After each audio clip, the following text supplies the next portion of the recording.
கிருஷ்ணா. ஹரே கிருஷ்ணா. ஹரே கிருஷ்ணா. ஓம் நமோ பகவதே வாசுதேவாய. ஓம் ஓம் நமோ பகவதே வாசுதேவாய. ஓம் நமோ பகவதே வாசுதேவாய. நமோ ஓம் நமோ பகவதே வாசுதேவாய.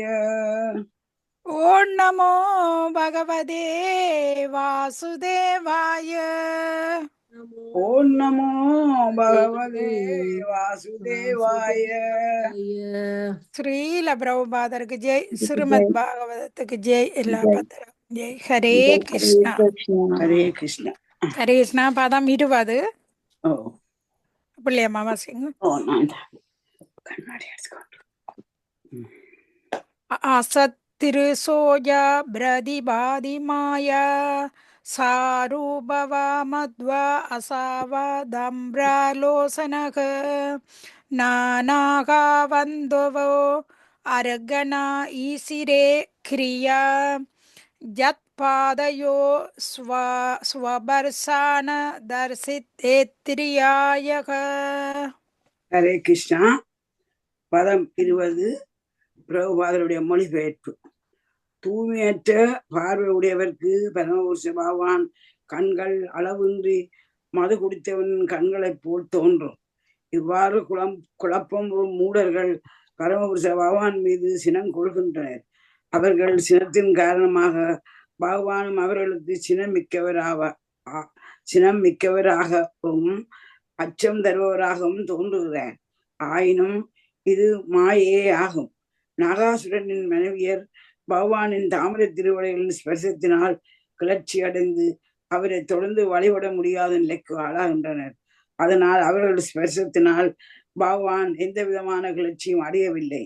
காரணம், பகவான் எல்லா சூழ்நிலைகளும் சமத்துவம் உடையவர் ஆவார். அதனால் முழுமுதற் கடவுளை வழிபடாமல் எவர் இருப்பர். ஹரே கிருஷ்ணா. ஹரே கிருஷ்ணா. வாரம் பிள்ளையமணிலுங்க. பொருளுரை ஸ்ரீல பிரபுபாதருக்கு ஜெய்.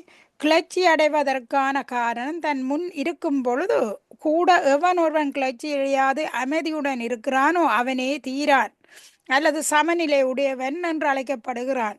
எப்போதும் உன்னதமானவராக விளங்கும் முழு முதற் கடவுள் எதனாலும் கிளர்ச்சி அடைவதே இல்லை. ஆகையினால் தீரானாக விரும்புபவன் பகவானின் திருவடி தாமரைகளை சரணடைய வேண்டும். பகவத்கீதை 2:13 கிருஷ்ணர் தீரத் தத் நாமுஷ்யதி என்று கூறுகிறார். எல்லா சூழ்நிலைகளிலும் சமநிலையுடன் இருப்பவன் ஒருபோதும் குழப்பம் அடைவது இல்லை. தீரனுக்கு சிறந்த எடுத்துக்காட்டாக விளங்குபவர் பிரகலாத மகாராஜா ஆவார். இரணியகசிப்புவை கொல்வதற்காக பகவான் அச்சம் தரும் நரசிம்ம தேவராக தோன்றிய போது பிரகலாத மகாராஜா கிளர்ச்சி அடையவில்லை. அவர் அமைதியுடன் சலனமின்றி இருந்தார். அதே சமயம் பகவானின் தோற்றத்தை கண்டு பிரம்மதேவன் உள்ளிட்ட பலர் அஞ்சி நடுங்கினர். உதாரணமே பிரபாதா கொடுத்துட்டார். நரசிம்ம அவதாரம் எடுத்து பகவான் வாரார். அங்க இரண்யகாசிபை கொல்ல அங்க நின்ற தேவர்கள், பிரம்மாவில இருந்து அங்க இருந்த தேவர்கள், அங்க இருந்தவை எல்லாரும் பயந்து பீதியில இருக்கின. பிரகலாதன் சலனம் இல்லாம இருக்கிறான். ஏன்? அவன் மனதில கிருஷ்ணர் தான் இருந்தார். அப்ப அவன் எல்லா இதிலும் பகவான் காப்பாற்றுவார் என்று தெரியும். பகவான் அந்த கோர அவதாரம் கூட அவனுக்கு இந்த அச்சத்தையும் கொடுக்க இல்லை. அதால அவன் கிளர்ச்சி அடையாம இருந்தான். இப்ப இதுல நாங்க என்ன ஒரு உதாரணம் கொடுக்கலாம். இப்ப நாங்கள் விரதம் பண்ணிட்டு இருக்கிறோம். நாங்க சாப்பிட மாட்டோம், முந்தைய விரதம் இருக்கிறோம். எங்களுக்கு முன்னால இலையையும் போட்டாச்சு, சாப்பாடும் எல்லாம் பரிமாறியாச்சு, பக்கத்துல இருக்கிறவையும் எல்லாரும் சாப்பிட்டு கொண்டிருக்கிறேன். எங்கட மனம் எப்படி இருக்கும்? சாப்பிடணும் போலான் மனம் துள்ளி கொண்டு இருக்கும். அப்ப நாங்க தீரனா இல்ல, சாப்பிடாம இருந்தால்தான் தீர. அதான். அப்ப நாங்கள் சாப்பாடை கொண்டோன்னு சலனம் அடைஞ்சிடுறோம். பக்கத்துல இருக்கிறவங்க அப்படின்னா நான் எங்கட இலையிலும் சாப்பாடு போட்டாச்சு, இதுல என்ன விரதம், இனி விரதத்தை முறிச்சுட்டு சாப்பிடுவோம். எனப்புத்தான் அந்த மனதுக்குள்ள சொல்லும். இருந்தும் சில நேரம் மற்றவைக்காக நான் விரதம் ஒரு மாதிரி சமாளிக்கிறவள இருந்தா கூட தீரன நிலைமையில நாங்கள் இல்லை. அதுதான் இப்ப பிரகலாதரா கொடுத்துருக்குது. கமலா மாதாச்சி. ஸ்ரீல பிரபுபாதருக்கு ஜெய். ஜம் ஆஹஸ்திதி ஜன்ம சம்ஜயமம் திரிபிர் விஹீனம் ஜம் அனந்தன் ருஷய. ஹரே கிருஷ்ணா. மொழிபெயர்ப்பு. சேருமான் தொடர்ந்து கூறி இன்னும் 2 வரி இருக்குமா அதாச்சி? சாரி நவேத சித்தார்த்தம் இவகவசித் திதிதம் பூமண்டல மூர்த சகரஸ்மதாமச. ஹரே கிருஷ்ணா. ஹரே கிருஷ்ணா. சிவபெருமான் தொடர்ந்து கூறினார், படைத்தல் காத்தல் அழித்தல் என்னும் முத்தொழிலுக்கும் பகவானுக்கும் எந்த விதமான சம்பந்தமும் இல்லாத போதிலும் மாமுனிவர்கள் அனைவரும் பகவானை இவற்றுக்கு மூலகாரணர் என்று ஏற்றுக்கொண்டிருக்கின்றனர். ஆகையினால் பகவான் அளவில்லாதவர் என்று அழைக்கப்படுகிறார். அவரது அவதாரமான சேஷன் தனது பாம்பு படங்களின் மீது எல்லா பிரபஞ்சங்களையும் சுமந்து கொண்டிருக்கின்றார். ஆயினும் ஒரு பிரபஞ்சம் அவருக்கு ஒரு சிறு கடுகு போன்றதாகும். ஆகையினால் நிறைவினை விரும்பும் எந்த ஒரு மனிதன் அவரை வணங்காது இருப்பான். ஹரே கிருஷ்ணா. ஹரே கிருஷ்ணா. பொருளுரை ஸ்ரீல பிரபுபாதருக்கு ஜெய். முழுமுதற் கடவுளின் அவதாரமான சேசன் அல்லது அனந்தன் அளவற்ற பலம், புகழ், செல்வம், ஞானம், அழகு, தவம் உடையவராவர். இச்சுலோகத்தில் குறிப்பிடப்பட்டுள்ளபடி அனந்தன் தன் தலைகளின் மீது எண்ணற்ற பிரபஞ்சங்களை சுமக்கின்ற அளவிற்கு வலிமை உடையவராவர். அவர் ஆயிரக்கணக்கான தலைகளை உடைய ஒரு பாம்பின் வடிவம் பெற்றிருந்த போதிலும் அவரது பலம் அளவற்றதாகும். எல்லா பிரபஞ்சங்களையும் அவர் சுமந்தும் சிறு கடுகுகளை சுமப்பது போலவே அவர் உணர்கிறார். ஒரு பாம்பின் தலைமையில் இருக்கும் ஒரு சிறு கடுகு எத்துணை முக்கியத்துவம் மற்றது என்பதை நான் கற்பனை செய்ய முடியும். இது தொடர்பாக வாசகர் ஸ்ரீ சைத்தன்ய சரிதாமிர்தம் ஆதிலீல அத்தியாயம் 5 ஸ்லோகங்களை 117 125 வரை படிக்குமாறு கேட்டுக்கொள்ளப்படுகிறது. சைத்தன்ய சரிதம் ஆதிலீலையில வருது. முக்கியம் திருப்பி அதை பார்க்கணும். ஓகே, அப்ப அதுல என்கிறார், அதில் பகவான் விஷ்ணுவின் அவதாரமான அனந்த சேசன் நாகம் தன் தலையில் அனைத்து பிரபஞ்சங்களையும் தாங்கி கொண்டிருப்பதாக குறிப்பிடப்பட்டிருக்கிறது. நமது கணக்கின்படி பிரபஞ்சம் மிக மிக பெரியதாகும் என்ற போதிலும் பகவான் அனந்தன் அதாவது அளவற்றவர் ஆதலினால் அவருக்கு பிரபஞ்சம் ஒரு கடுகின் அளவை சுமையுடையதாக இருக்கிறது. பின்னேரம் மறந்துறாங்க. இந்த ஆதிலீல புத்தகத்திலிருந்து இந்த ஸ்லோகங்களை எடுத்து உங்களுக்கு அதில் விளக்கம் அதில் காட்டுறேன், பின்னேரம் எடுக்கிறேன்.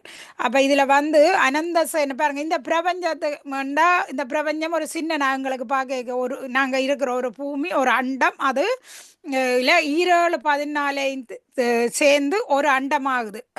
அப்போ இங்கே இவருக்கு என்ன மாதிரி இருக்கா, அனந்தனுக்கு ஒரு கடுகு. நாங்கள் இந்த கடுகு எடுத்து பார்க்க கரைக்கி சமைக்க கடுகு எடுக்கிறோம். ஒன்று கீழே விழுந்தால் அல்லது எத்தினதான் கீழே விழுந்தாலும் கணக்கில் எடுக்கிறோமா அந்த கடுகை? அல்லது எடுத்து நாங்கள் போட்டு கொண்டிருக்கிறோம், அதை இணைக்கவே மாட்டோம் நாங்கள். அதே மாதிரி தான் இந்த கடுகு அளவு தான் ஒவ்வொரு பிரபஞ்சத்தின் அளவு அவருக்கு இருக்குது. அனந்தனுக்கு அவர் தலையில சுமந்து கொண்டிருக்கிறார். அவருக்கு இந்த உலகம் விழுந்தாலும் அது ஒரு கணக்கே இல்லை. எப்படி எவ்வளோ பிரபஞ்சம் இருக்கே அது ஒரு எங்களுக்கு எப்படி ஒரு கடுகு விழுந்தா அது கணக்கு இல்லையோ அது மாதிரி தான் அவருக்கும் இந்த கணக்கு இல்லை. ஆனாலும் ஒவ்வொரு பிரபஞ்சத்தையும் அவற்ற தலையிலே அவர் தாங்கி கொண்டு நிற்கிறார் என்று சொல்லப்படுது. 22 23 ராணி மாதாச்சு அட்மிட் பண்ணுங்க. ஹரே கிருஷ்ணா. பதங்கள் 22 23.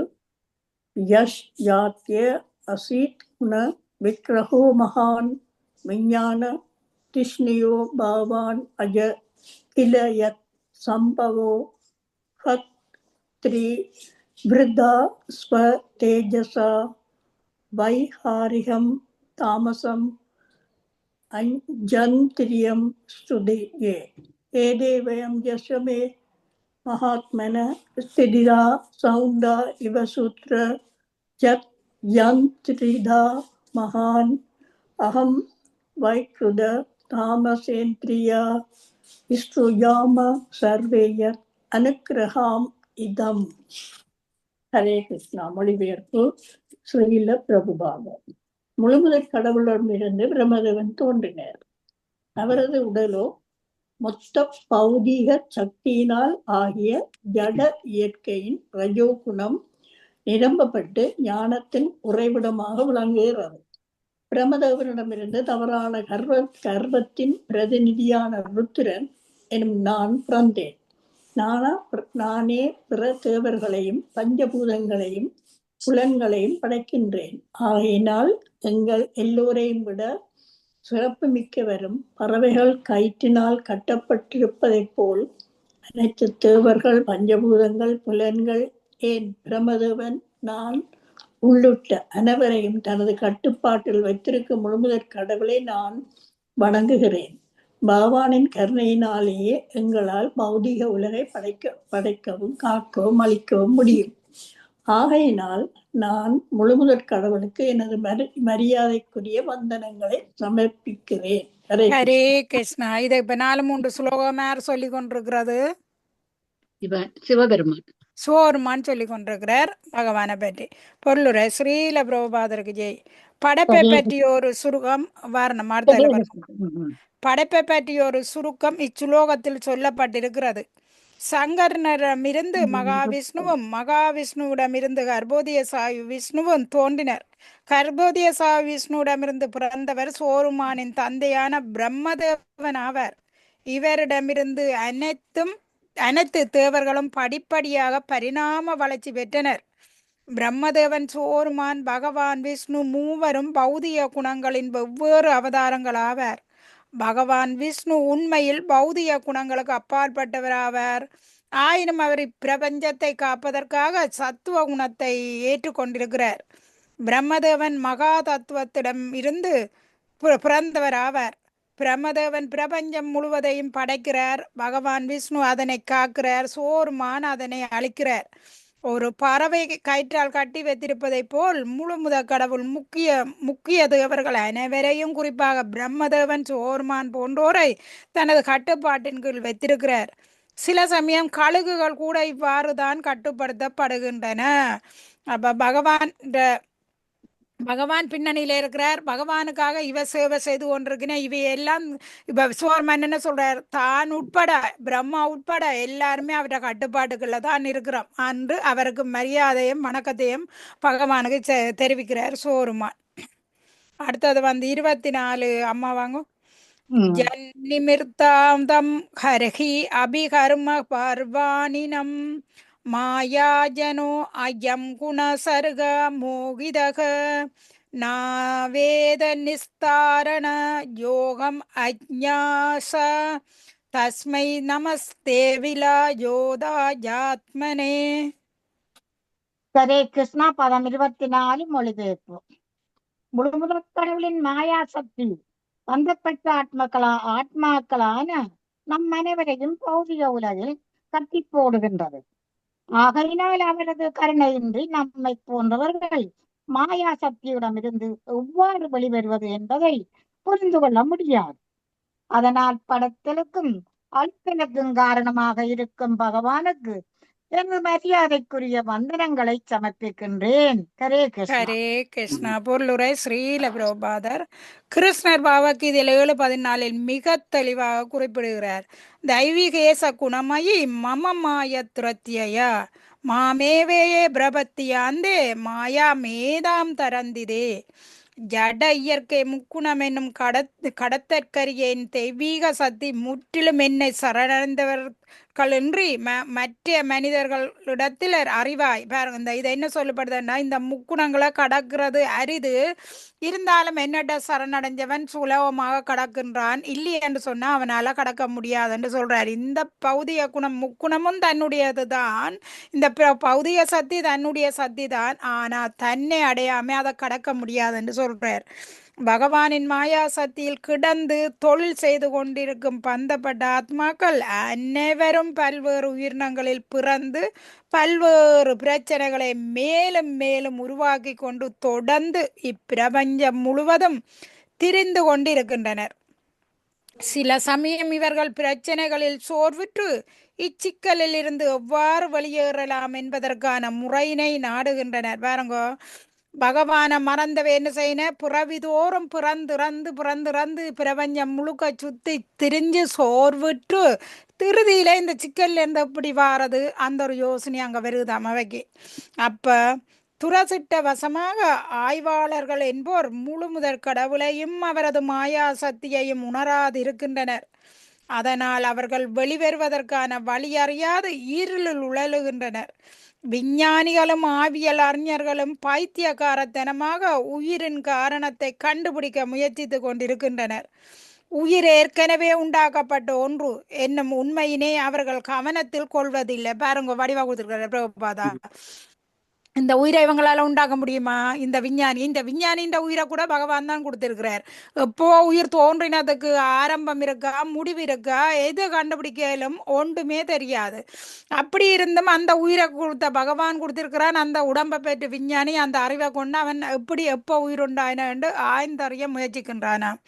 அப்போ உயிரின் வேதியியல் கலப்பினை கண்டுபிடிப்பதனால் அவர்கள் அடைய போகும் நன்மை என்ன?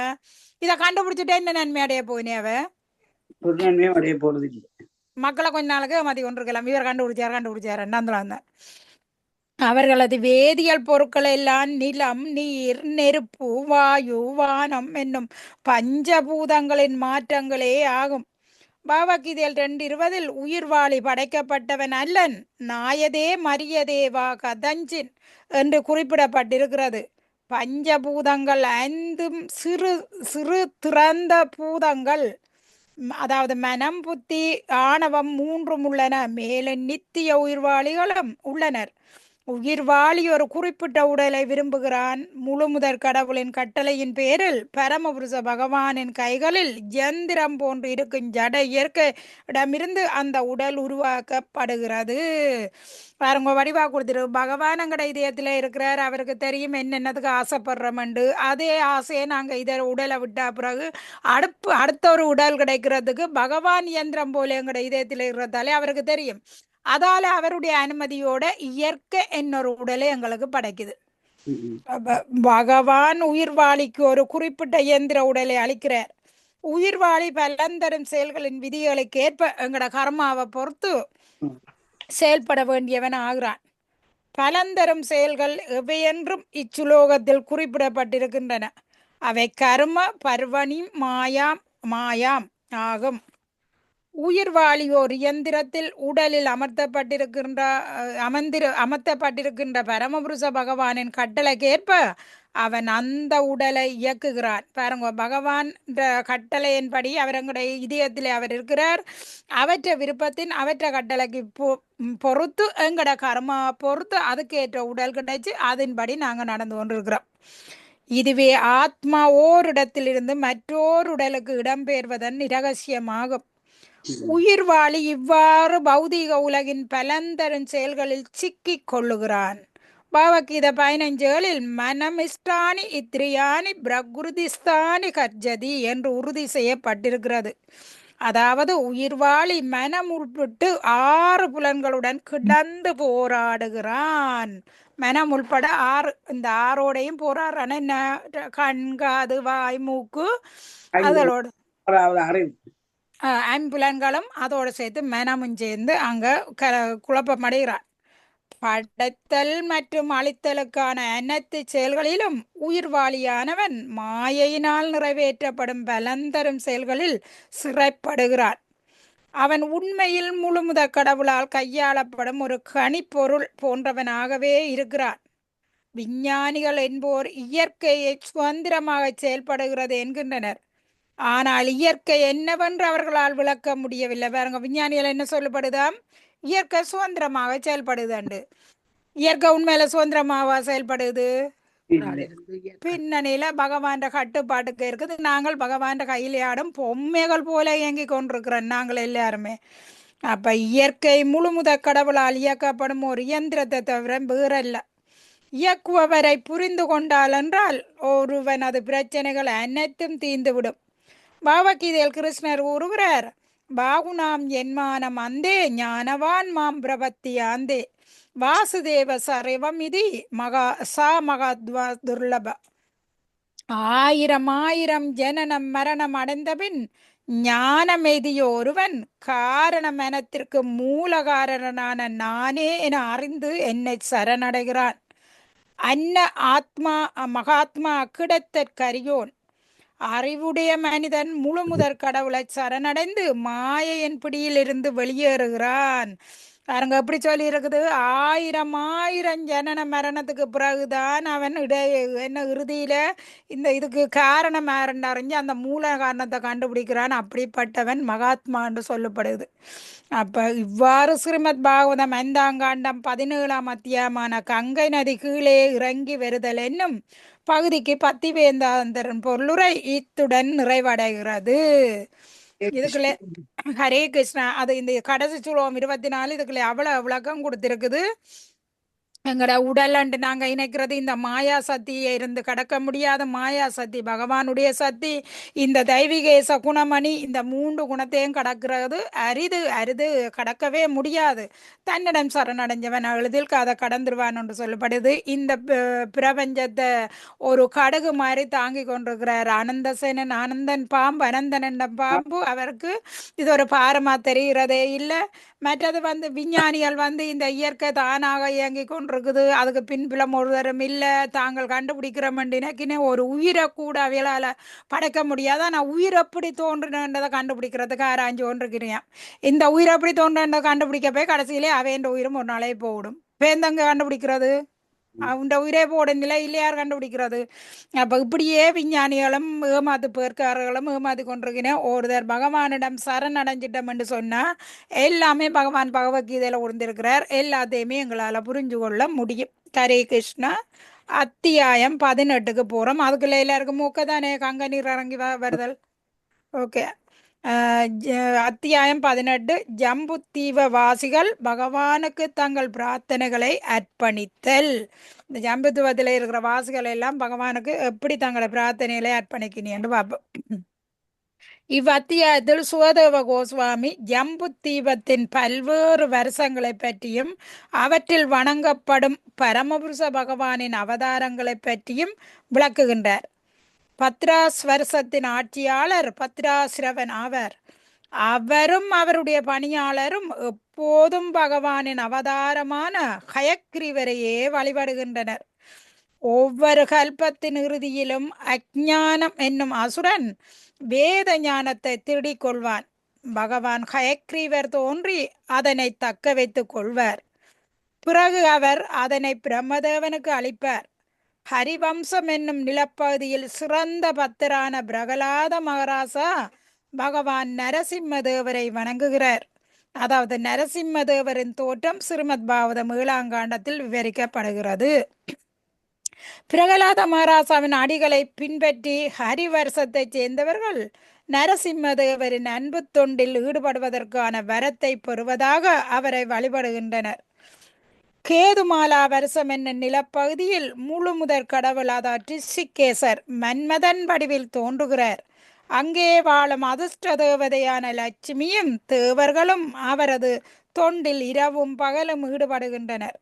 தன்னை 16 பகுதிகளாக வெளிப்படுத்துவதன் மூலம் பகவான் ரிஷிகேசர் அனைத்தும் ஊக்கம், வலிமை, செல்வாக்கு போன்றவற்றிற்கு ஆதாரமாக விளங்குகிறார். பந்தப்பட்ட ஆத்மாவிடம் எப்போதும் அஞ்சுகின்ற குறை உள்ளது. ஆனால் முழு முதற் கடவுளின் கருணையினால் அவன் தன் பௌதீக வாழ்வினை குறையினை நிவர்த்தி செய்து கொள்ளுகிறான். அதனால் பகவான் ஒருவர் மட்டுமே நாயகன் என்று அழைக்கப்படுகிறார். ரம்யகா வருஷம் என்னும் நிலப்பகுதியில் வாழும் மனுவும் மற்றோரும் இன்றும் மத்தியஸ்தேவரையே வழிபடுகின்றனர். சத்வகுணம் வடிவமான மத்தியஸ்தேவர் இப்பிரபஞ்சத்தின் ஆள்பவர் மற்றும் காப்பவர் ஆவார். அதனால் தெய்வேந்திரன் தலைமையின் கீழ் உள்ள அனைத்து தேவர்களுக்கும் அவரே அதிகாரியாவர். இரணியமயா வருஷத்தில் பகவான் விஷ்ணு ஆமையின் வடிவம் அதாவது கூர்ம மூர்த்தியாக கொண்டுள்ளார். அங்கு வசிக்கும் அரியமான் உள்ளிட்ட பிறர் அவரை வழிபடுகின்றனர். அதுபோல் உத்தராகுரு வருஷம் என்னும் நிலப்பதியில் பகவான் ஸ்ரீ ஹரி பன்றியின் வடிவமாக அதாவது வராக மூர்த்தியாக இருக்கிறார். இந்த வடிவத்தில் அவர் அங்கு வாழ்வோரின் தொண்டினை ஏற்றுக்கொள்ளுகிறார். பகவானின் பக்தர்களுடன் கொள்ளும் தொடர்பின் மூலம் ஒருவன் இவ்வத்தியாயத்தில் உள்ள அனைத்து செய்திகளையும் முற்றிலும் உணர்ந்து கொள்ள முடியும். அதனால் தான் சாத்திரங்களில் ஒருவன் பக்தர்களுடன் தொடர்பு கொள்ள வேண்டும் என்று பரிந்துரைக்கப்படுகிறது. இது கங்கை நதிக்கரையில் வசிப்பதை காட்டிலும் சிறந்ததாகும். தூய பக்தர்களின் இதயத்தில் அனைத்து நல்லுணர்வுகளுக்கும் தேவர்களிடம் உள்ள மேன்மை குணங்களும் குடியிருக்கின்றன. மாறாக பக்தர் அல்லாதோர் இதயங்களில் நற்குணங்கள் ஒரு நாளும் குடிபுவதில்லை. இவர்கள் பகவானின் புற மாயா சக்தியினால் மயக்கப்படுகின்றனர். பக்தர்களின் காலடிகளை பின்பற்றி முழு முதற் கடவுள் ஒருவரே வழிபடுவதற்குரிய தெய்வம் என்பதை ஒருவன் அறிந்து கொள்ள வேண்டும். ஒவ்வொருவரும் இவ்வுண்மையினை ஏற்றுக்கொண்டு பகவானை வழிபட வேண்டும். பகவத்கீதை 15:15 வேத சர்வஸ்ய அகமேவ வேத்திய, அதாவது வேத இலக்கியங்களை கற்பதன் நோக்கம் கிருஷ்ணரை வழிபடுவதே ஆகும் என்று குறிப்பிடப்பட்டிருக்கிறது.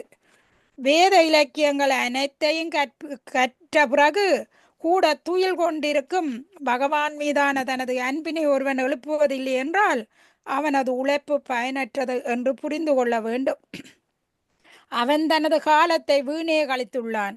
முழு முதற் கடவுளிடம் பற்றில்லாதவன் பௌதீக உலகில் இல்வாழ்க்கையில் பற்றுடையவனாக இருக்கிறான். இவ்வத்தியாயம் உணர்த்தும் பாடம் என்னவெனில், ஒருவன் இல்வாழ்க்கையில் இருந்து வெளியேறி பகவானின் தாமரை திருவடிகளை முற்றிலும் சரணடைய வேண்டும் என்பதே ஆகும். ஹரே கிருஷ்ணா. இந்த அத்தியாயம் பகவானுக்கு இந்த ஜம்புத்தீபத்தில் இருக்கிற வாசிகள் அப்படி பிரார்த்தனை செய்யணும், பகவான் எந்தெந்த ரூபத்தில் இருக்கிறார் என்றது இந்த அத்தியாயம் சரியான முக்கியமான அத்தியாயம். அவ்வளவு தேவையானது, எங்களுக்கு தேவையானது முழுக்க இந்த 18வது அத்தியாயத்துக்கு இருக்குது. எல்லாருமே படித்து புரிஞ்சு கொண்டோம்டா. ஓகே, அடுத்தது தனாமாதாச்சு வாங்க. ஸ்ரீ சுகுவா வாசா ததாசா பத்ரஸ்ரவா நாம தர்ம சுதாஸ்தத் குலாபதயக புருஷா பத்ரஸ்வ வருஷே சாசாத் பகவதோ வாசுதேவஸ்ய பிரியாம் தனும் தர்மமயிம் ஹயசீர்சாபி தானாம் பரமனே சமாதின சந்நிதாப்யேதம் அபிக்மனந்த உபாதாவதந்தி. ஹரே கிருஷ்ண மாதாஜி. மொழிபெயர்ப்பு. ஸ்ரீ சுகதேவ கோஸ்வாமி கூறினார், தர்மராஜாவின் புதல்வரான பத்ரஸ்ரவான் பத்ராஸ்வ வர்ஷம் என்னும் நிலப்பகுதியினை ஆள்கின்றார். இலாப்ருத வருஷத்தில் சிவபெருமான் சங்கர்ஷணரை வழிபடுவது போல் பத்ரஸ்ரவானும் அவரது மெய்காப்பாளர்களும் அங்கு வசிப்போர்களும் ஹயசீர்சர் என்னும் வாசுதேவரின் அம்ச விரிவினை வணங்குகின்றனர். பகவான் ஹயசீசர் தன் பக்தர்கள் மீது மிகுந்த அன்புடையவர் ஆவார். இவரே சமய அறநெறியின் அனைத்திற்கும் காவலரும் ஆவார். உயர்ந்த சமாதியின் நிலை நின்று பத்ரஸ்ரவானும் அவரது துணைவர்களும் பின்வரும் பிரார்த்தனைகளை மிகவும் கவனமாக உச்சரிப்புடன் ஓதுகின்றனர். ஹரே கிருஷ்ணா. ஹரே கிருஷ்ணா. நிர்மலாமா 12. ஹரே கிருஷ்ணா. 12. ஸ்ரீல பிரபாதாக்கு ஜெய். பத்ரஸ்ரவஸ்ய ஊக. ஓம் நமோ பகவதே தர்மாயாத்ம விஷோதனாய நம இதிக. ஹரே கிருஷ்ணா. மொழிபெயர்ப்பு. மன்னர் பத்ரஸ்ரவானும் அவரது நெருங்கிய துணைவர்களும் பின்வருமாறு பிரார்த்தித்தனர்.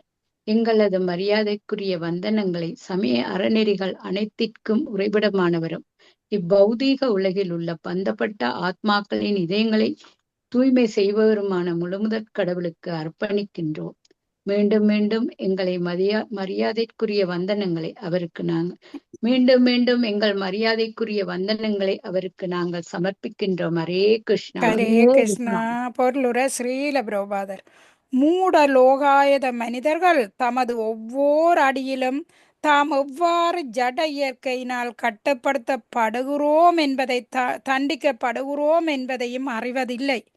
ஜனன மரண பிணி மூப்பு போன்றவை மீண்டும் மீண்டும் ஏற்படுவதன் நோக்கம் என்னவென்று அறியாமல் இவர்கள் பௌதீக உலகின் பந்தப்பட்ட வாழ்க்கை மிகவும் மகிழ்ச்சி நிறைந்தது என்று கருதுகின்றனர்.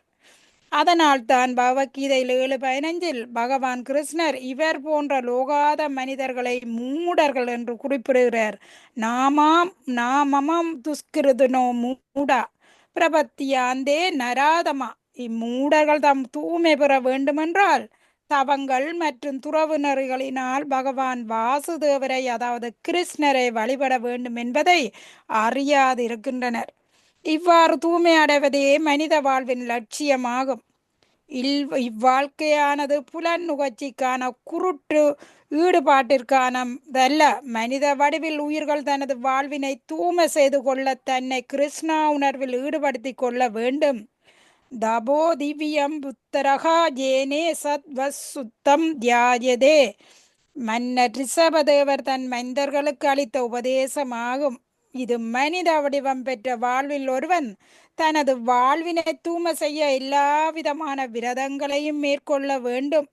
ஜஸ்மாத்த பிரம்மா லௌகியம் தத்துவ அனந்தம்.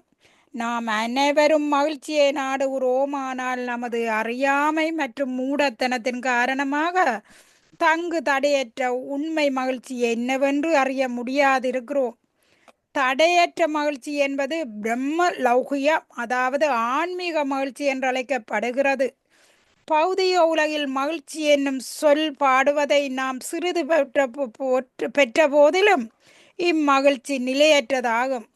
மூடலோகாத மனிதன் இதனை அறிய மாட்டார். அதனால் தான் பிரகலாத மகாராஜா மாயா சுகாய பரம உத்வகதோ விமூடன் என்று குறிப்பிடுகிறார்.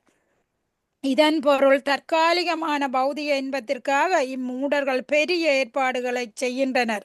இவ்வாறு இவர்கள் பிறவிகள் தோறும் குழப்பம் அடைகின்றனர். ஸ்லோவா தான் வாஜனான். இதுக்கு அவ்வளவு முக்கியத்துவம் இருக்கு பாருங்கோ. மனித உடலை எடுத்து வந்தது என்னதுக்காக?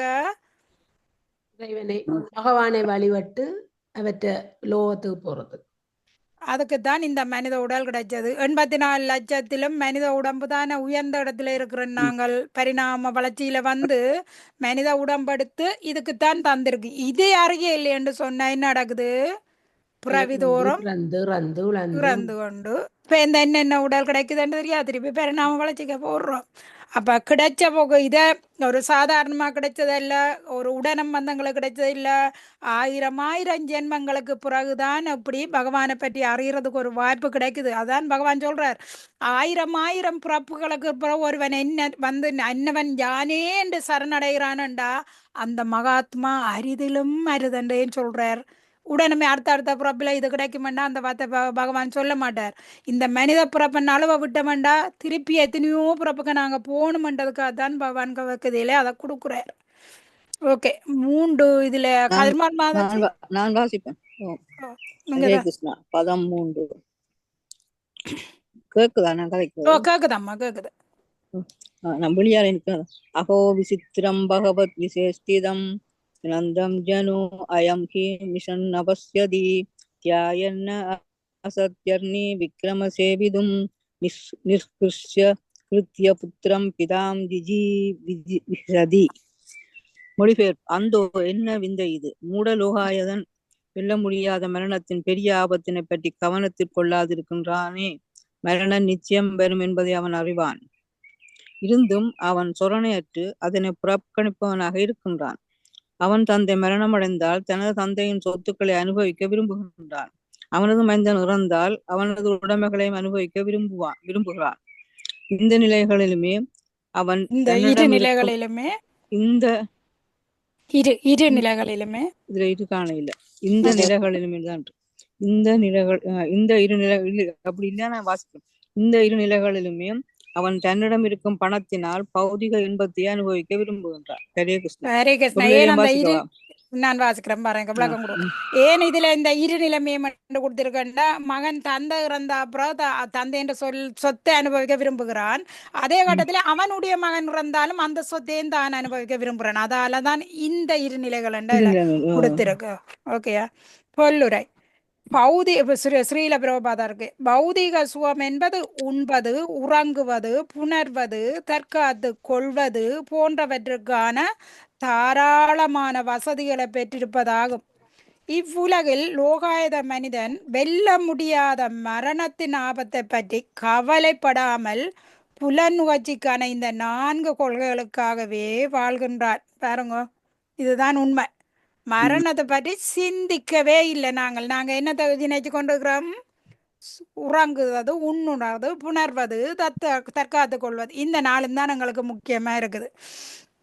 அப்ப புலனுகர்ச்சிக்கான இந்த 4 கொள்கைகளுக்காகவே வாழ்கிறான். ஒரு தந்தை இறந்து விட்டால் அவரது மகன் அவரது பணத்தை எடுத்துக்கொண்டு அதனை புலன் நுகர்ச்சிக்காக பயன்படுத்துகிறான். இல்ல அங்க சகோதரங்கள் ஒரு 4-3 சகோதரம் இருந்தா அங்க பங்கு பிரிக்கிறதுல ஒரு சண்டை வந்துடும். அல்லது அப்பா அவன் சொத்து முதல் எனக்கு இவ்வளவு தெளிவு வச்சுட்டார், மற்றவருக்கு அந்த கரையில ரோடு கரையில எழுத இல்ல காட்டுக்குள்ள தானே கொண்டு வந்து தந்தார், அது இது ரெண்டு பேர்ந்தாங்க குடும்ப சண்டையாய உருவாயிடும் அப்பான்ற சொத்துக்காக. அதுபோல் ஒரு மைந்தன் இறந்து விட்டால் அவனது தந்தை மகனின் உடைமைகளை அனுபவிக்க முயற்சிக்கிறான். பாருங்கோ, அப்பாண்ட இறந்தா அப்பாண்ட சொத்தையும் எடுக்கிறான், அதே மாதிரி தன் மகன் முன்னுக்கு இறந்து விட்டா அந்த சொத்தையும் அவன் எடுக்கிறான். அப்ப சில சமயம் தன் மகனின் மனைவியை கூட ஒரு தந்தை அனுபவிக்கிறான். பாருங்கோ, இது உண்மையா நடக்குது இந்த காலத்துல. மகனின் மனைவியையும் தான் எடுத்துக்கொள்றான், இறந்த மகன் மனைவியையும் தான் அனுபவிக்க விரும்புகிறான். அப்ப லோகாயத மனிதர்கள் இவ்வாறு நடந்து கொள்ளுகின்றனர். அதனால்தான் சுகதேவ கோஸ்வாமி முழு முதற் கடவுளின் விருப்பத்தின் பேரில் நடத்தப்படும் பௌதீக சுகத்தின் இந்த லீலைகள் என்ன விந்தையானவை. பாருங்க, சுகதேவ கோஸ்வாமி ஏன் அந்த கேள்வி எழுப்புறார்? என்ன விந்தியா இருக்குது, நாங்க இறக்க போறோம், இது எல்லாத்தையுமே அனுபவிக்க வேணும், இதுக்காகவே நாங்கள் எங்களோட மனித உடம்படுத்து வந்ததை மறந்து இந்த நிலையிலேயே நாங்க இருக்கிறோம், திருப்பி மரணத்துக்கு போறோம், இது எல்லாம் விந்தியா இருக்கு என்று சோதவர் சொல்றார் என்று கூறுகிறார். இதனையே லோகாத மனிதர்கள் எல்லா விதமான பாவச் செயல்களையும் செய்ய விரும்புகின்றனர். என்னதுக்காக? உண்ண வேணும், உறங்கணும், புனர் வேணும், தற்காத்து கொள்ளணும், இதுக்கெல்லாம் வசதி வேணும். அப்ப நாங்க இந்நேரம் கொள்ளை அடிக்க வலிக்கிறோம். அப்ப லீலைகள் என்ன விதமான பாவச் செயல்களை செய்ய விரும்புகின்றோம். ஆனால் முழு முதற் கடவுளின் அனுமதியின்றி யாராலும் எதுவும் செய்ய முடியாது என்று கூறலாம். முழு முதற் கடவுளின் அனுமதியின்றி யாராலும் எதுவும் செய்ய முடியாது என்று கூறலாம். முழு முதற் கடவுள் ஏன் பாவச் செயல்களுக்கு அனுமதி அளிக்கிறார்? கேள்வி வருது. இந்த கேள்வி வரும் தானே. அப்ப அவற்றை அனுமதி இல்லாம எதையுமே செய்ய முடியாது, ஏன் அப்ப பாவச் செயலுக்கு தூண்டி விடுறார்? அர்ஜுனன் கேட்கிறான் பகவத்கீதையில, என்ன பிறகு யுத்தம் செய்ய சொல்ல கேட்க அர்ஜுனன் என்ன கேட்கிறார்? மதுசூதனரே என்ற ஒரு கேள்வி வச்சுட்டார். மது அண்டு அரக்கனை அழிச்ச நீங்கள் என் மனதுக்கு இருக்கிற அரக்கனை அழியுங்கோ, சந்தேகம் பண்ண அரக்கனை அழியுங்கோ, அது ஒரு புறம் இருக்கு. நீங்கள் உங்களோட தாத்தாவான உக்ரசேனரை நீங்கள் கொல்லுவீங்களா? இல்ல நீங்கள் படிக்க போன சாந்தீவ முனிவரை நீங்க கொல்லுவீங்களா? ஏன் என்ன கொல்ல சொல்லி தூண்டுறியல்? என்னோடத்துல கேட்பான், லட்சுமியின் மணாளனே, நீங்கள் லட்சுமி தேவியின் மணாளனாயிருந்து என்னையேன்னு இப்படியான ஒன்றுக்கு தூண்டுறீங்கள்? இதையெல்லாம் அர்ஜுனன் கேட்பானாங்க. பாருங்க, அப்ப ஏன் இதை சொல்றேன்டா, இங்கேயும் இந்த அதுக்கு ஏற்றதா இங்க வருது. அப்ப இவர் எல்லாத்தையுமே பார்த்து கொண்டிருக்கிறார், இவர் இல்லாம எதுவுமே நடக்காதண்டா. அப்படி என்னண்டு நாங்க பாவச்செயல்ல ஈடுபடுறோம்? இவர் அனுமதி அளிக்கிறார், அதுவும் பாவக்கு இதை கொடுத்திருக்கிறார். நான் பார்த்து கொண்டிருக்கிறேன் சாட்சியாக. ஒரு மரத்துல இரு பறவை சொல்லப்படுது, நான் பார்த்து கொண்டிருக்கிறேன், நீ விரும்புற, நான் அனுமதிக்கிறேன், அது உண்ட விருப்பம், அதுக்கு நான் தடை இல்லை, நான் அனுமதிக்கிறேன். அதையும் பகவான் சொல்வார் பகவத்கீதையில. எந்த ஒரு உயிர்வாளியும் பாவம் செய்வதை முழு முதற் கடவுள் விரும்புவதில்லை. மேலும் அவர் அவனது நான் மனச்சாட்சி மூலம் அவனை பாவத்திலிருந்து விலகி இருக்கும்படி வேண்டுகிறார். பாருங்க, பகவான் தன்னை மனச்சாட்சியின்படி அவனை பாவம் செய்யாத என்னுடைய பிள்ளைகள், நீங்கள் ஒரு தந்தை பாவம் செய்யறத விரும்பாரா? பிள்ளைகள் செய்யறத விரும்புவதில்லை. மேலும் அவர் அவனது மனச்சாட்சியிலிருந்து விலகி இருக்கும்படி வேண்டுகிறார். ஆனால் ஒருவன் பாவியாக செயல்பட வற்புறுத்த வேண்டினான் என்றால் பகவான் அவனது சொந்த பொறுப்பில் செயல்பட அவனுக்கு அனுமதிக்கிறார். இப்ப நான் கொள்ளையடிக்கணும், இன்னற்ற மனைவியை நான் என்ற மனைவியாக்கணும், அல்ல அவனை உயிரை கொல்ல போறேன், இல்ல களவெடுக்க போறேன், என் மனம் சொல்லிக்கொண்டே இருக்கு, நான் போய் இந்த வில்ல திருட வேணும் என்று இணைக்குது. பகவான் என்ன அந்த சொந்தத்தில் தர ஓகே, நீ போய் அங்கே களவெடு. அதே மாதிரி அவன் களவெடுக்க போற வீட்டு ஓனர் இருக்கிறார் இல்ல, அவற்ற மனதிலும் இருந்து எச்சரிக்கிறாராம், கள்ளன் திருடன் வந்துடுவான் கவனம், உண்ட பொருளை திருடன் வந்து எடுத்துடுவான் கவனம். இந்த ஒரு ஞாபகத்தை அந்த வீட்டு ஓனருக்கு கொடுப்பார். திருடனுக்கு நீ போய் அங்கே கொள்ளையடிக்கலாம் அதையும் கொடுத்துடுவார். அப்ப வீட்டு ஓனர் இதிலும் அவர் தலையிட மாட்டார், கொள்ளையடிக்க போறவன்றையிலும் தலையிட மாட்டார். 2 பேருக்குமே சுதந்திரம் இருக்கு. அதை நீங்க பயப்படுத்தி உண்ட பொருளை நீ காப்பாற்று, வீட்டுக்காரன் நினைச்சா காப்பாற்று, கொள்ளையடிக்க போற ஓகே நீ போய் கொள்ளையாடி பாருங்க. ஆனா அவன் கர்மாக்குள்ள மாட்டிடுவான் மாதாஜே, அதுதான் வரப்போகுது பாருங்க. அப்ப செயல்பட அவனுக்கு அனுமதி அளிக்கிறார். மஸ்ஸுமிருதி ஞானம் அபோகனம் பகவானின் அனுமதியின்றி ஒருவனும் ஒன்றும் செய்ய முடியாதென்ற போதிலும் பந்தப்பட்ட ஆத்மா சில செயல்களை செய்வதற்கு வற்புறுத்தி வேண்டும் பொழுது பகவான் அவனது சொந்த பொறுப்பில் செயல்படுவதற்கு அந்த தனிப்பட்ட ஆத்மாவுக்கு அனுமதி அளிக்கிறார். அப்ப அங்க வர கர்மாவை யாருக்கணும்? செய்தவன் தானே ஏற்றுக்கொள்ளணும். செய்தவன் அது தானே பகவானா பொறுப்பு? பகவானுக்கு எந்த பொறுப்பும் இல்லை. அடுத்த விஸ்வநாத சக்கரவர்த்தி கொடுக்கிறார். விஸ்வநாத சக்கரவர்த்தி கூறுகிறார், இப்பிரபஞ்சத்தின் பிற உலகங்களிலும் பிற நிலப்பகுதியிலும் குறிப்பாக சொர்க்கலோகத்திலும் தந்தையாரை விட தனையன்கள் அதிக காலம் வாழ்கின்றனர். ஆனால் இப்பூமியிலோ தந்தை இறப்பதற்கு முன்னதாகவே தனியன் இறந்து விடுகிறான். அந்த லோகாத தந்தையோ தனது மந்தனின் உடைமைகளை அனுபவித்து மழுகிறான். தந்தை சரி தனியனும் சரி தாங்கள் இருவரும் மரணத்துக்காக காத்து கொண்டிருக்கிறோம் என்பதை அறிவதில்லை. மரணம் பெறும் பொழுது பௌதிக சுகத்திற்காக அவர்கள் போட்டு வைத்திருந்த திட்டங்கள் அனைத்தும் தவிடு பொடியாக்கப்படுகின்றன. மேல் லோகங்கள்ல தந்தை கனகாலம் ஆண்டு கொண்டிருப்பார், மகனும் கனகாலம் இருக்கிறேன். இங்க தந்தைக்கு முதல் மகன் இருக்கிறான் இந்த கலியுகத்துல இந்த பூமியில. அப்ப மகன் சொத்தையும் அவர் அனுபவிக்க விரும்புகிறார். மகனும் தன் மகன் இறந்தா அந்த சொத்தை விரும்புகிறார். ஆனா இவைன்ற திட்டங்கள் எல்லாம் நேரம் பெறும்போது மரணம் வரைக்கும் எல்லாம் தவிடு பொடியா போடும். ஒண்டையும் கொண்டு போற இல்லை. என்னத்தை சேர்த்து வச்சிருக்கிறோம்? கடைசியில பாவ மூட்டை கருமத்தை சேர்த்து வச்சு கொண்டு அடுத்ததுக்கு போய்கொண்டே இருக்கிறோம். நல்ல நல்ல விளக்கம் அதுக்குள்ள இருக்கிற அந்த இந்த பொருளுரை புரோபாதா கொடுத்திருக்கிறார். இப்ப 14 இதுல எல்லாரும் பாய்ச்சாச்சு. அம்மா வாங்க. ஹரே கிருஷ்ணா. 14 வதந்தி விஸ்வம் கவாயக சம்னாஸ்வரம் பஷ்யந்தி சாந்தியாத்மா விதோ விபசிதக ததாபிர்மக்யாந்தி தவாய மாயாய சுவிஸ்மிதம் கிருதாயம் அயம் நாதோ ஆஸ்மிதம். ஹரே கிருஷ்ணா. 14 மொழிபெயர்ப்பு. ஓ பிறப்பிலேயே ஆன்மீக ஞானத்தின் வளர்ச்சி பெற்ற கற்றறிந்த வேத வித்தகர்கள் புறநத்துவவாதிகள் தக்கவாதிகளைப் போல் பௌதீக உலகம் உலகம் உலகம் உலகம் என்று இருக்கு. உலகம் அந்த வசந்த வையுங்க. பௌதிக உலகம் உலகம் அழியக்கூடியது என்பதை நிச்சயம் நன்கறிவர். சமாதி நிலையில் அவர்கள் இவ்வுலகில் உண்மை நிலையினை உணர்ந்து அதனை உபதேசிக்கவும் செய்கின்றனர். இருந்தும் அவர்கள் கூட சில சமயம் உமது மாயா சக்தியினால் குழப்பமடைகின்றனர்.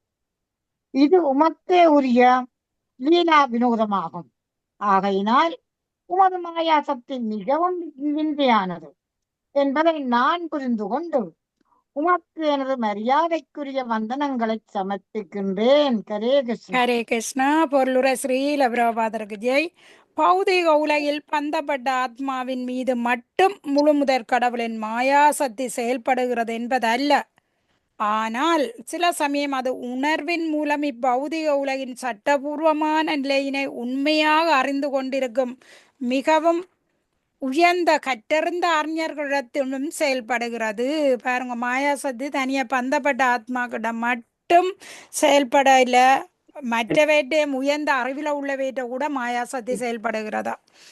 அப்போ ஒருவன் நான் இந்த பௌதிக உடல், அதாவது அகம்மாமேதி இப்பௌதிக உடலோடு தொடர்புடைய அனைத்தும் எனக்கே சொந்தம் என்று கருதும் பொழுது அவன் மோகத்தில் ஆழ்ந்திருக்கிறான் என்று பொருள். பௌதீக சக்தியின் காரணமாக வெறும் மாயையானது குறிப்பாக பந்தப்பட்ட ஆத்மாக்களிடத்தில் செயல்படுகிறது. ஆயினும் இது சில சமயம் விடுதலை பெற்ற ஆத்மாக்களிடமும் கூட செயல்படுகிறது. பந்தப்பட்ட ஆத்மா என்பவன் பௌதிக உலகை பற்றிய போதிய அறிவுடையவனாக இருப்பான். ஆதலினால் அவன் வாழ்வின் உடற்கருத்தின் மீது பற்றற்றவனாக இருப்பான். ஆயினும் நீண்ட நெடுங்காலமாக ஜட இயற்கையின் குணங்களோடு தொடர்பு ஆத்மா கூட சில சமயம் தமது உன்னத நிலையினை கவனக்குறைவா உடையவர்களாக இருக்கும் போது மாயா சக்தியினால் கவரப்படுகின்றனர். பாருங்க, என்னதான் இவன் விடுதலை பெற்றிருந்தாலும் நீண்ட காலமாக இந்த முக்குணங்கள் என்ற தொடர்பு எங்கள்கிட்ட இருந்து கொண்டு தான் இருக்குது. அப்போ அதில் சில நேரம் நான் இப்போ என்ன நினைப்பேன், நான் நல்லா படித்த அறிவாளி, எனக்கு தான் எல்லாம் தெரியும் என்ற ஒரு சீரியஸ் இல்லாமல் இருந்தேன்னு சொன்னால் மாயை அங்கே வந்து செயல்படுறோம். இதுக்குத்தான் ஜடபரதர் எந்த ஜடபரதர் ஸ்ரீசபதேவர் சரி கவனமாக இருந்தின. ஒரு சொட்டு மிஸ்டேக் பண்ணினாலும் அங்கே மாய வந்துடும். நான் இப்போ இந்த பகவான்கிட்ட போக முடியாது, உடல் மாற்றம் வேண்டி வந்துடும் என்றதில் கவனமாக இருந்தார். பரதர்கிட்ட நாங்கள் படித்தோமில்ல, ஒவ்வொரு கட்டத்திலும் பரதர் வந்து அவ்வளோ கவனமாக இருந்தார். ஜட பரதர் அவரேக்கு. ஏன்னா முதல் மிச்ச கவனக்குறைவால தான் எல்லாமே நடந்து முடிஞ்சது. இந்த உடம்பிலும் கவனக்குறைவாக இருந்தால் பிரச்சனை என்றதை பரதர் உணர்ந்து கொண்டார். பாருங்க, அதைத்தான் இந்த உயர்ந்தவை கொடுப்படுது. அப்ப அதனால் தான் பகவத்கீதையில 7:14 பகவான் கிருஷ்ணர் மாமேவையே பிரபத்தியாந்தே மாயாமேதாம் தரந்திதே, அதாவது என்னை சரணடையும் போது மட்டுமே ஒருவனால் பௌதிக சக்தியின் பாதிப்பினை வெல்ல முடியும் என்று கூறுகிறார். ஆகையினால் மாயையின் பாதிப்பிலிருந்து நாம் விடுபட்டு விட்டோம் என்று விடுதலை பெற்ற மனிதனைப் போல் ஒருவன் தன்னை கருதக்கூடாது. ஏன்? பகவானிட சரணடையாதவன், படித்தவன், அறிஞர்கள், முட்டாள்கள் எவ்வளவு பேர் இருக்கின்றதானே, இவை எப்போவுமே மாயையில் விழுந்துருவின. ஒழுங்குமுறை விதிகளை கடுமையாக பின்பற்றுவதன் மூலம் ஒவ்வொருவரும் மிகவும் எச்சரிக்கையுடன் பக்தி தொண்டை நிறைவேற்ற வேண்டும். அப்போது ஒருவன் பகவானின் தாமரை திருவடிகளில் நிலை பெற்றவன் ஆவான். இவ்வாறு இல்லையேல் ஒரு சிறிய கவனக்குறைவு கூட அழிவை உண்டாக்கி விடும். நாம் ஏற்கனவே பரத மகாராசாவின் மூலம் இதற்கான உதாரணத்தினை பார்த்திருக்கிறோம். பரத மகாராசா ஐயத்துக்கிடமின்றி மிக பெரிய பக்தர் ஆவார்.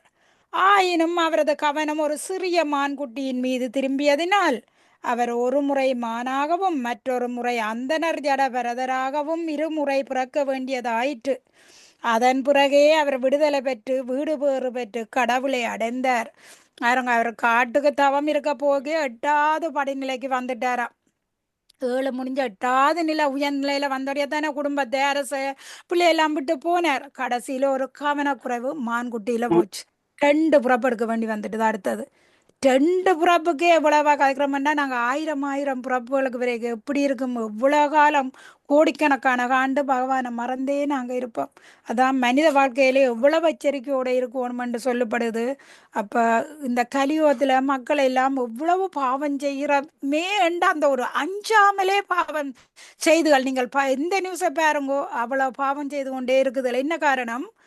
கடவுளுக்கு பயப்பட இல்லை, கர்மாவுக்கு பயப்பட இல்லை. இந்த மனித உடம்பு ஒருக்கா கிடைச்சது நான் பௌத்திரமா பாதுகாக்கணும் நினைக்க இல்லை. அதால என்ன வேணுமென்றாலும் செய்கிறான் மனித உடம்பெடுத்து. அதெல்லாம் பிரபுபாதா சொல்லுவார், 2 கால் மிருகமா வந்து நிற்கிறான் மனிதனண்டு. சரியா? மிருகத்துக்கும் இந்த மனிதனுக்கும் வித்தியாசம் இல்லா நிற்கிறான்ண்டு. ஓகே, கீழ்பந்திய பிள்ளையம்மா படிங்க.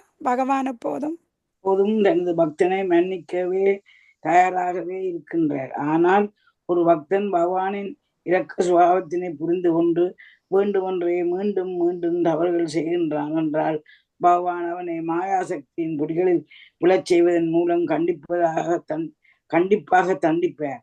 அதாவது வேதங்களை படிப்பதனால் வெறும் நூலறிவானது மாயையின் பிடியிலிருந்து பாதுகாத்துக் கொள்வதற்கு போதுமானது அன்று. ஒருவன் மிகவும் உறுதியுடன் பக்தி தொண்டில் பகவானை பற்றி கொள்ள வேண்டும். பிறகு அவனது நிலை பாதுகாப்புடன் இருக்கும். இதுல என்ன கொடுப்படுது? பகவான் அந்த இரக்க சுபாவத்தால அவனை மீண்டும் மீண்டும் அவருடைய இரக்க சுபாவம் வந்து என்ற பிள்ளைய விடுவிக்கணும் என்று அவர் நினைக்கிறார். ஆனா இங்க என்ன நடக்குது? அவன் மீண்டும் மீண்டும் தப்பு செய்து மாயா சக்தியில அப்படி கொண்டு போறான். அப்ப பகவான் என்ன செய்யறார்? இப்போ இந்த கிட்டடியில குளோஸ் ஆயிருக்கிற நாங்கள் விலத்தி எவ்வளவோ புறப்புக்க போய்க்க அந்த பகவான் ஆரண்டது ஞாபகத்திலேயே வராது. சொன்னாலும் கேட்காதுங்க, சொன்னா கூட மண்டையில ஏறாது அதுக்கு. அப்ப என்ன ஏறா? அதுவும் பகவான் தான் அந்த வேலையை செய்து வச்சிருக்கிறார். போய் இடிபட்டு கடைசியில பகவான பிறவி தோறும் தன்னை மறக்காம இணைக்காம கூட செய்து வச்சிருவாராம். அதை பார்வதிகிட்டே சொல்லி வச்சிருக்கிறாராம், அப்படிப்பட்டதுல என்னை இணைக்காமலே நீ பண்ணி வச்சிடண்டு. ஹரே கிருஷ்ணா. 5 வந்து கமலா மாதாச்சு. 5 ஸ்ரீல பிரபாதரே விஸ்வோத்பவ ஸ்தான நிரோத கர்மதே ஹி அகர் துர் அங்கீருதமபி அபாவ்ருத ஜுக்தன் ந சித்ரம் தவி காரியகாரணே சர்வாத்மயி வியதிரிக்தேஷபஸ்துதா. ஹரே கிருஷ்ணா. மொழிபெயர்ப்பு. ஓ பகவானே, நீர் இப்பௌதிக உலகின் படைத்தல், காத்தல், அழித்தல் போன்றவற்றிலிருந்து முற்றிலும் பிரிந்து தனித்திருந்து இச்செயல்களினால் நேரடியாக பாதிக்கப்படாதிருந்தும் இவை அனைத்தும் உமக்கே இயல்புடையனவாகும். இதில் நாங்கள் வியப்படையவில்லை. ஏனெனில் உமது கற்பனைக்கு எட்டாத சக்திகள் நீரே காரணங்கள் அனைத்திற்கும் மூலகாரணர் என்னும் நிறைவான தகுதியினை உமக்கு அளிக்கின்றன. எல்லாவற்றிலும் இருந்து நீர் பிரிந்து தனியே இருந்த போதிலும் எல்லாவற்றுக்கும் செயல்படும் விதியாக நீரே விளங்குகின்றேன். இதனால் உமது கற்பனைக்கு எட்டாத சக்தியின் மூலமே எல்லாம் நிகழ்கின்றது என்பதை நாங்கள் உணர்ந்து கொள்கிறோம். ஹரே ஹரே கிருஷ்ணா. ஹரே கிருஷ்ணா. அடுத்தது 6 வந்து ராணி மாதாச்சி வாங்க. எப்போ ராணி மாதாச்சி இருக்கிறீங்களா? ஓம் ஓம் ஓம். வேதான் ஹரே ஜுகாதே. கிருஷ்ணா. படிக்கட்டும். வேதான் யுகாந்தே தமசா திரஸ்ருப்தான் ரசதாபாத் யோ இன்று துரங்க விக்கிரக பிரத்யாத வை கவையே பியாசஸ்தே தஸ்மை நமஸ்தே வித தேகிதாய இதி. மொழிபெயர்ப்பு. ஸ்ரீல பிரபுபாதர். யுக முடிவில் அறியாமையே வடிவமாக வந்த அசுரன் ஒருவன் வேதங்கள் அனைத்தையும் திருடிக்கொண்டு ரசாதவ லோகத்துக்கு சென்று விட்டான். ஆயினும் பரமபுருஷ பகவான் தனது கயக்கிரீவர் வடிவத்தில் வேதங்களை கைப்பற்றி பிரம்மதேவன் வேண்டிக் கொண்டதனால் அவரிடம் திருப்பி அளித்தார். தனது உறுதியில் தோல்வியடையாத பரமபுருஷ பகவானுக்கு நான் எனது மரியாதைக்குரிய வந்தனங்களை அர்ப்பணிக்கிறேன். ஹரே ஹரே கிருஷ்ணா. கிருஷ்ணா. தனா மாதாஜி வாங்க. ஹரே ஹரே கிருஷ்ண மாதாஜி. வேத ஞானம் அழிவற்றது என்ற போதிலும் இப்பௌதிக உலகில் சில சமயம் இது வெளிப்படுகிறது, சில சமயம் வெளிப்படாமலும் இருக்கிறது. பௌதீக உலகில் உள்ள மக்கள் அறியாமையின் மட்டத்தில் ஆழ்ந்திருக்கும் பொழுது வேத ஞானம் மறைகின்றது. ஹயக்ரீவர் அல்லது பகவான் மத்தியஸ்யர் எப்போதும் வேத ஞானத்தை பாதுகாத்து உரிய காலத்தில் அது மீண்டும் பிரம்மதேவன் மூலமாக விநியோகிக்கப்படுகிறது. பிரம்மதேவன் பரமபுருஷ பகவானின் நம்பிக்கைக்குரிய பிரதிநிதியாவார். ஆகையினால் அவர் மீண்டும் வேத ஞான பொக்கிஷத்தை கேட்கும் பொழுது பகவான் அவரது விருப்பத்தினை நிறைவேற்றுகின்றார். ஹரே கிருஷ்ணா. இந்த வேதத்தை கடத்தி கொண்டு போக அந்த அசுரன் ரசாதலத்துக்கு கொண்டு போடுவான். இப்போ இந்த ஹயக்ரீவ அவதாரம் எடுத்து அந்த வேதங்களை திருப்பி கொண்டு வந்து இப்போ இந்த பிரம்மாக பகவான் ஒப்படைக்கிறார். ஓகே. 7 வந்து நிர்மலாமா. ஹரே கிருஷ்ணா. 17 ஸ்ரீல பிரபாதாக்கு ஜெய். ஹரிவர்ஷேஷாபி பகவான் நரஹரி ரூபணாஸ்தே தத் ரூப கிரகண நிமித்தம் உத்தராத் பிதாஷ்யே தத்தைதம் ரூபம் மகாபுருஷகுணபாஜனோ மகாபாகவதோ தைத்தியதானவ குலதீர்த்தஹாரண சீலாதரித பிரக்லாதோ அவ்யதானானன்ய பக்தி யோகேன சகதத் வருஷ புருஷை பாஸ்தே இதம் சோதாஹரதிக. ஹரே கிருஷ்ணா. மொழிபெயர்ப்பு. சுகதேவ கோஸ்வாமி தொடர்ந்து கூறினார். அன்பார்ந்த மன்னனே, ஹரிவர்ஷம் என்னும் நிலப்பகுதியில் பகவான் நரசிம்மர் இருக்கின்றார். ஸ்ரீமத் பாகவதம் 7ஆம் காண்டத்தில் பகவான் நரசிம்ம தேவர் வடிவம் கொள்வதற்கு பிரகலாதா மகாராஜா எவ்வாறு காரணமானார் என்பதை உனக்கு நான் விளக்குகின்றேன்.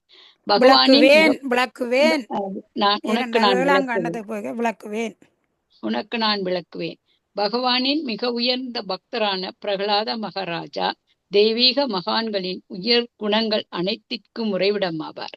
அவரது செயல்களும் தன்மைகளும் அவரது அசுர குலத்தில் பிறந்த அனைத்து உறுப்பினர்களையும் அதிலிருந்து மீட்டன. இவ்வுயர்ந்த மகானுக்கு பகவான் நரசிம்ம தேவரே மிகவும் பிரியமானவர் ஆவார். அதனால் பிரகலாத மகாராஜாவும் ஹரிவர்ஷத்தை சேர்ந்த அனைவரும் அவரது பணியாளர்களும் பின்வரும் மந்திரத்தை ஓதி பகவான் நரசிம்ம தேவரை வழிபடுகின்றனர். ஹரே கிருஷ்ணா. ஏன் விளக்குவேன் என்று கொடுக்குறாருன்னா நாங்க 5வது காண்டத்துல இருக்கிறோம், 7வது காண்டத்துல விளக்குவேன்.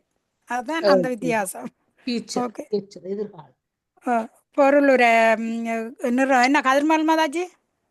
ஹரே பகவான் கிருஷ்ணா. கிருஷ்ணர். ஹரே கிருஷ்ணா. சுமில பிரபாதாவுக்கு பொருளுரை. பகவான் கிருஷ்ணர் அதாவது கேசவன் அவதாரங்களை வழிபடும் ஜெயதேவ கோஸ்வாமியின் 10 பிரார்த்தனைகளிலும் பகவானின் பெயர் ஒவ்வொரு பக்தியிலும் இருக்கின்றது. உதாரணமாக கேசவ திருத நரஹரி ரூபா ஜெய ஜெகத் ஈசஹரே, கேசவ திருத மீன சரீர ஜெய ஜெகத் ஹரே மற்றும் கேசவ திருத வாமன ரூப ஜெய ஜெகத் ஈசஹரே என்பவற்றை நாம் எடுத்துக்கொள்ளலாம். ஜெகத்தீச என்ற என்னும் வார்த்தை பிரபஞ்சங்கள் அனைத்துக்கும் அவரே எஜமானர் என்று குறிப்பிடப்படுகிறது. அவரது மூல வடிவம் பசுக்களை மேய்த்துக்கொண்டு புல்லாங்குழல் நிற்கும் இருகரமுடைய பகவான் கிருஷ்ணரே ஆவார். பிரம்ம சம்ஹிதையில் பின்வருமாறு குறிப்பிடப்படுகின்றது.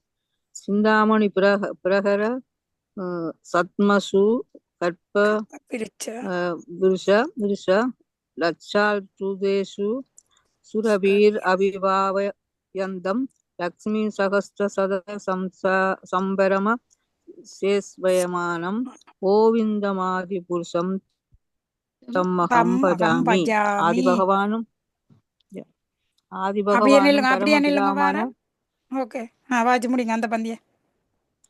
ஆதி பகவானும் பிரமபிதாவும் ஆன கோவிந்தன் பசுக்களை மேய்த்துக் கொண்டு எல்லா விருப்பங்களை நிறைவேற்றி கொண்டு கோடிக்கணக்கான கற்ப விருட்சங்கள் சூழ்ந்திருக்க ஆன்மீக வைரங்களினால் கட்டப்பட்ட மாளிகையில் இருக்கின்றார். அவர் எப்பொழுதும் பயபக்தியுடன் லட்சக்கணக்கான அதிர்ஷ்ட தேவதைகளால் தொண்டு செய்யப்படுகின்றார்.